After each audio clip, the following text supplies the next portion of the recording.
The truth is simply to reach you through him. I cheated on the you though, like the U's, because it's supposed to be like to reach you, like Y-O-U, but instead it's you. So to reach you through him. The main mission of my music changes on every record. And on this record, The Whole Truth, which is available everywhere, iTunes, Walmart, whatever, Best Buy, wherever you shop for records, or CDs, or downloads. Anyway, The Whole Truth, on this record, you know, my goal was to talk about my journey over the past 2 years, because I fell into sin. I've been walking with Jesus for a long time. I've been in ministry for a long time, and I fell into sin. And but the Lord restored me and restored my family, and then reinstated me also back into the ministry. And so, being back into the ministry, you know, my desire has been to chronicle my journey from brokenness to wholeness. You know, for all the people that are out there that are broken. You know, for all the people that are out there that are hurting, all the people that are out there who, you know, have fallen into sin themselves. You know, I wanted to provide people with a story, not that they could just relate to, but a story that they could relate to and see redemption in. And so, this record in particular, I chronicled that journey, brokenness to wholeness, you know, and then everything in between. You know, I was a little bit prophetic, basically, you know, just sort of very, very honest and truthful and in your face on this record, and really talked about the dark season of my life. And I did that on purpose, not for shock value. I did it because my record is somewhat of a cautionary tale. It's a warning.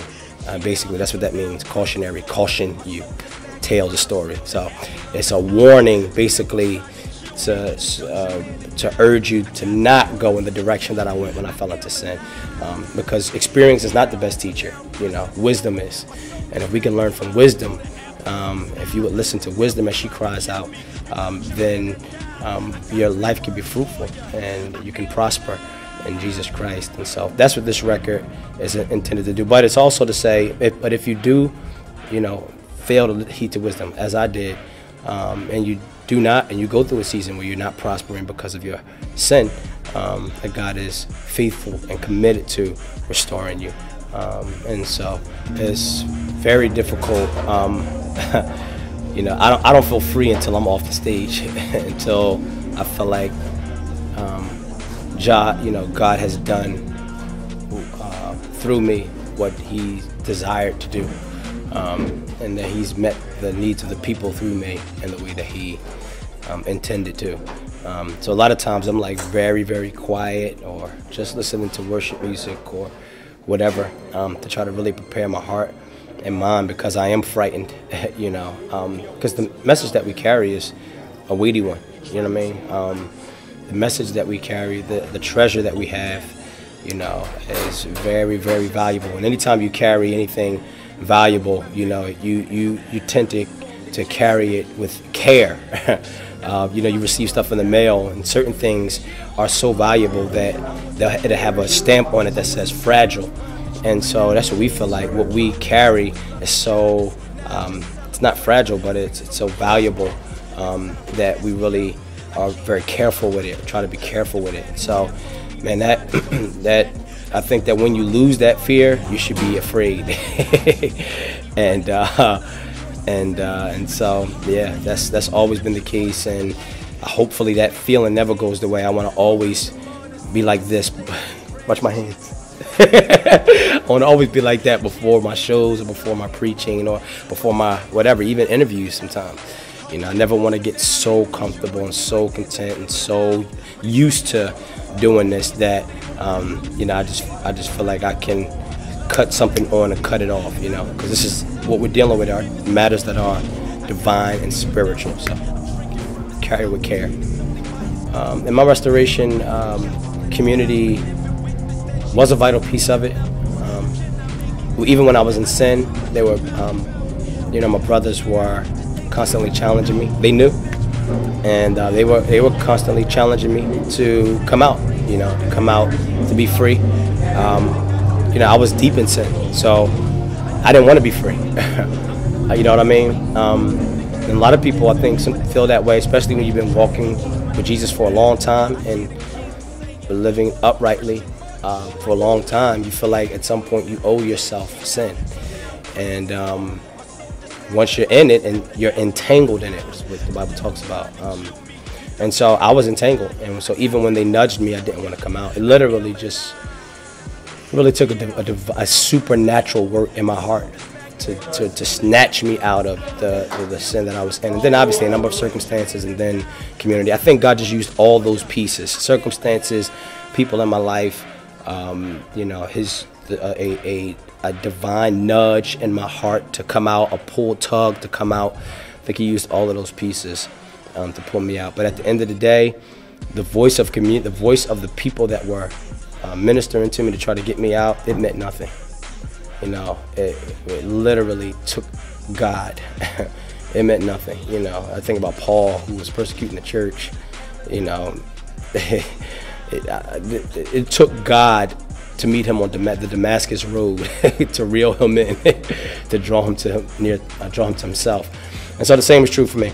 So community was important, was a very important piece, especially later. But that initial phase of, you know, God pulling me out of it, a lot of that is just from above. Because I tell people all the time, you put this heavy emphasis on community, which is important because the Bible teaches it as a means of grace. In other words, one of the things that God uses to help us to grow.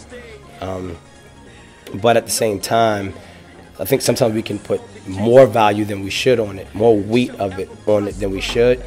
And I think that because I believe accountability has limits, and I think it can only be as effective as you are willing to submit to it. So if you're not willing to submit to the voice of wisdom that's coming through your peers or your pastor, you're going to do what you want to do. That's what I found in my own experience. But later, God definitely has used community to bring healing to my marriage and healing to me personally, and then even been very helpful in my process of being back into the ministry. I associate the word alive with the resurrection of Christ. It's cliche, but it's real for me. When I think about in Christianity, you know, death is not a period, it's a comma. You know, the wages of sin is death, but the gift of God is eternal life through Jesus Christ our Lord. And so for me, that's crucial. You know, that even though death in the natural is very final, like everything about death is final. A house burns down, final. A person dies, final. That's it. In the casket, done. Cremated, whatever. It's a wrap. But in Christ, it's miraculous. The thing that's miraculous is that death is not final. The Bible says that in Romans 8 that the law of the Spirit of life has set us free from the law of sin and death. In other words, God has put into place a law greater than the law of death. That's crazy. It's almost like when you think about the law of gravity, what goes up must come down. That's a fixed law no matter how you slice it. Throw it up, it's coming down. Throw it up, it's coming down. But there is another law that sort of surpasses that one. That's the law of thrust and lift. And that's the law that airplanes are governed by. You know, when they go up, they keep going, at least momentarily. So at least momentarily, they defy the first law. And so with that said, the law of sin and death is defied by the law of spirit and life that's in Christ. And so when I think about being alive, I'm like, wow, I'm alive in a very miraculous way. The people of God are alive in a very miraculous way, because we were once dead in our trespasses and sins. Again, period. Death is death. But made alive through Christ. And that's only through his resurrection. Not just his death, but his resurrection. So, you're looking at a man who grew up in the church, got saved at 5 years old, knew what I was doing. Didn't understand everything, but I knew that I was a sinner and needed Jesus. And I struggled with peer pressure from the age of 5 to 14. You know, it was a really, really difficult time for me to serve God. But I really wanted to. Like, I really did. With my whole heart. I wanted to serve God, but I wanted people to like me more than I wanted God to be pleased with me. And I just went in, and then age 14, I started reading my Bible. And once I started reading that book, my entire world started changing. For real, it was no magic formula. Just when I opened up that book and started reading it, like for myself, and I started reading like Proverbs, just like one chapter of Proverbs every day. That's what I did, one chapter of Proverbs every day. And when I started, God started doing something in me. He started doing the work. It's not about us trying our best to change and be the best we can be and stop doing this and stop doing that. That's a lot of laws that you can find in any other religion. The beautiful thing about Christianity is if you open up that word and you begin to read it, God will take it and use it to actually start to do the work on the inside of you. Many of you are like I was growing up, you know, Christian, in a Christian environment, going to church, going to all the you know, festivals and all that good stuff, and all the youth Bible studies and all that good stuff, you know, and you really have a heart to serve God, but you rather your peers like you than God be pleased with you. If that's you, I just want to encourage you, open up the Bible. I don't have any formula for you, nothing I can give you, only God can give it to you. Open up that Bible and watch him start doing the work in you that will change you in such a way that you just will stop desiring certain things. You'll cease to have an appetite for the things that are no good for you, for the girl that's no good for you, for the drugs that are no good for you, for whatever is no good for you. And I promise you, only because he promised us, it is rewarding. It is very rewarding. He is a rewarder of those who diligently seek after him. Once again, you can purchase my new record. It's entitled The Whole Truth. This is my 5th record, so if you want to go back and buy all the ones before, you can. But if not, just grab The Whole Truth. I believe wholeheartedly that God has spoke to me on that record, and that is something that on that record for you, regardless of your age or your background or whatever. You can purchase it on iTunes. You can go to my website, www.TheTruth.net. And also follow me on Twitter @TruthOnDuty. Like me on Facebook, facebook.com/TruthOnDuty.